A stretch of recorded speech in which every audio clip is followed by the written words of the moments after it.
السلام علیکم ورحمۃ اللہ وبرکاتہ۔ عزیزان ملت اسلامیہ، آپ تمام امتی کو مفصل کی طرف سے سلام عرض ہے۔ گھر میں بڑی پردہ نشین عزت دار ماں اور بہنوں کو مفصل کی طرف سے سلام عرض ہے۔ بہرحال بہرکیف اللہ سے امید ہے آپ لوگ خیریت سے ہوں گے، اللہ کی حفاظت میں ہوں گے۔ ان ملنوں کی ملامت سے، ان فرقہ پرستوں کی فرقہ پرستی سے، ان درندوں کی درندگی سے، ان معاملنچروں کی معاملنچنگ سے، ان بلاتکاریوں کی بلاتکاری سے محفوظ ہوں گے۔ اللہ آپ لوگ اپنے حفظ امان میں رکھے، اللہ اپنی حفاظت میں رکھے، اللہ ہر آبا سے ہر شر سے محفوظ رکھے۔ بہرحال بہرکیف میرے عزیز دوستوں، میرے بھائیو، دیش کے حالات سے بھی آپ لوگ واقف ہیں اور دیش کے باہر کے حالات سے بھی آپ لوگ بجا واقف ہیں، لیکن یہ آپ کا بھائی آپ کو دیش سے ہی جڑی خبر سناؤں گا جو کہ ہر مسلمان ہندوستان کا اس وقت بے چین اور بے قرار بےتاب ہے کہ وقف امینڈمنٹ بل جو کہ ایک ہمارے لیے ہماری زندگی ہے، مین چیز یہ ہماری عزت ہے، ہمارا وقار ہے، اس کے اوپر کیونکہ وہ مساجد سے جڑے ہوا ہے، وہ قبرستانوں سے جڑے ہوا ہے، وہ درگاہوں سے جڑے ہوا ہے، وہ عیدگاہوں سے جڑے ہوا ہے، تو ہمارے لیے اس کے معنی بہت بڑے ہوتے ہیں۔ لیکن یہ کم ظرف سالوں کو یہ کیسی سوچ رکھنے والے ہیں، یہ گندگی جو پھیلا رہے ہیں، جو خاص کر مسلمانوں کو لے کر آج مساجد کے لیے بول رہے ہیں یہ لوگ، قبرستانوں کے لیے بول رہے ہیں یہ لوگ، عیدگاہوں کے لیے بول رہے ہیں یہ لوگ، کل تو بولیں گے مسلمان ہی نہیں رہنا یہ دیش میں، مسلمان کا کیا کام ہے ادھر، یہ بات بھی آ سکتی ہے۔ اس کے مد نظر میرے عزیز دوستوں، میرے بھائیوں، ہم سپریم کورٹ کے اوپر آس لگا کے بیٹھے ہیں اور اس کا جلدی ججمنٹ آنا کیوں رکے ہوا ہے بول کے انٹرنیشنل کورٹ نے بھی اس میں عمل دخل کیا، ایک دو سوالات کیے جس کا ان کو جواب دینے کا تھا، لیکن وہ بھی 2 دن کا ٹائم لگ گیا، ابھی تک کوئی جواب نہیں دیا۔ یہ سننے میں ضرور آ رہا ہے، وہ بھی وہ انٹرنیشنل کورٹ کے کچھ ذمہ داران سے، کہ ان کا کوئی ایسا جواب ملنے والا نہیں ہے وقف امینڈمنٹ بل کو لے کر،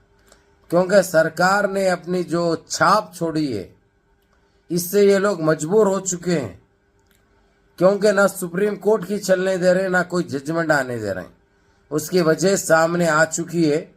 اب یہ کون سی اس میں ہم کو جینا ہے، کون سے اندھیرے میں رہنا ہے، کون سے لولی پاپ کو لے کے بیٹھنا ہے، آپ لوگ خود سمجھ سکتے، کیونکہ آپ لوگ عقل بھی رکھتے، سمجھ بھی رکھتے۔ یہ ہمارے ساتھ اتنا بڑا دھوکہ ہونے جا رہا ہے، جس طریقے سے بابری مسجد کے ساتھ ہوا، جیسا بابری مسجد کا زخم ابھی بھرا نہیں ہمارا، وہ تازہ بھی ہے اور نہ کبھی بھرے گا۔ وہ ایک ایسا کلنک ہے، ایک ایسا دھبا ہے جو کہ ساری دنیا نے دیکھی ہے۔ ابھی تو جو ہے سو یہ لوگ بالکل مسلمان کو ایک سطح سے ختم کرنے کی چکر میں ہیں، اور ہم ابھی بھی غلط فہمی کا شکار ہیں، غلط اس میں ہم جی رہے ہیں، ہم انتظار کر رہے ہیں اور آس لگائے بیٹھے ہیں، ہم یقین کر رہے ہیں انہیں یہ بول دیا سن لیے، انہیں وہ بول دیا سن لیے، اور اسی کے بارے میں انتظار کرتے بیٹھے ہیں، لیکن حقیقت کچھ اور ہے۔ تو بہرحال میرے عزیز دوستوں، میرے بھائیوں، میری ماں اور بہنوں، ہم مساجد کے بغیر کیسا رہ سکتے ہیں، ہم نماز پڑھے بغیر کیسا رہ سکتے ہیں۔ اب مثال کے طور پہ یہ لوگ یہ ثابت کریں گے، جس طریقے سے یہ بل پاس کیا گیا، اب یہ ہماری کوئی مسجد ہے سمجھو، کوئی درگاہ ہے سمجھو، 100 سال پرانی، 50 سال پرانی، 40 سال پرانی، اب انہوں یہ دعویٰ ٹھوک دیں گے کہ یہ تو جو ہے سو پہلے گورنمنٹ پراپرٹی تھی، اس کے بعد یہ مسجد بنی، وقف کے اس میں، وقف بورڈ کے اس میں، اس لیے گورنمنٹ کی ہے، یہ نکال دینی چاہیے، اس کو شہید کر دینا چاہیے۔ یہ چیز ہونے والی ہے، اگرچہ یہ چیز کو نہیں روکا گیا، یہ ہمارے لیے بہت خطرناک ٹائم آنے والا ہے، بڑا ڈینجر ٹائم آنے والا ہے۔ بہرحال میرے عزیز دوستوں، میرے بھائیوں، جو ہم کو ہر دن ایک نیا لولی پاپ دے کے بٹھا دیتے ہیں، ایک نئی آس، ایک نئی امید، لیکن حقیقت کچھ اور ہے۔ میں ابھی جیسا بابری مسجد کا جو یقین کرا تھا اب ویسا میں کرنے والا انسان نہیں ہوں، کیونکہ انسان بار بار ٹھوکر نہیں کھاتا، ٹھوکر ایک بار لگنے کے بعد سنبھل جاتا ہے وہ. تو میں کوئی چیز کا ان کے اوپر نہ اعتبار کرتا نہ یقین رکھتا. ہاں یہ الگ بات ہے جس طریقے کے جو فیصلے کیے گئے، جو لڑائی کی گئی کورٹ کے اندر، جو ثبوتیں بتائے گئے، جس طریقے سے سمجھایا گیا، اس پہ 110% ہماری وقف پراپرٹیز کی جیت ہو گئی. وہاں پہ انہوں جواب تک نہیں دے سکے. یہ ایک حقیقت ہے، یہ ایک سچائی ہے، لیکن ان کو کسی طریقے سے دباؤ ڈال دیا گیا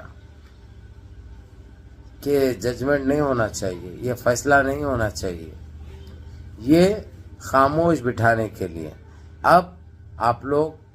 پروٹیسٹ کس انداز میں کرنا ہے؟ ابھی تو چل تو رہا ہے پروٹیسٹ، لیکن بڑا آرام سے ایک امید لگائے بیٹھے ہیں، جو کہ وہ امید اب ختم کر دو آپ لوگ، کیونکہ ابھی کیا ہوگا دیکھا جائے گا انشاءاللہ. دیکھتے ہیں، اللہ سے دعا کرتے ہیں کہ اللہ ان ظالموں کا خاتمہ کر دے اور ہمارے مساجد کی، ہماری درگاہوں کی، ہمارے قبرستانوں کی، ہمارے عبادت گاہوں کی حفاظت فرما. بہرحال منظم رہیے، متحد رہیے، اپنی صفوں میں اتحاد برقرار رکھیے، نمازوں کی پابندی کریے،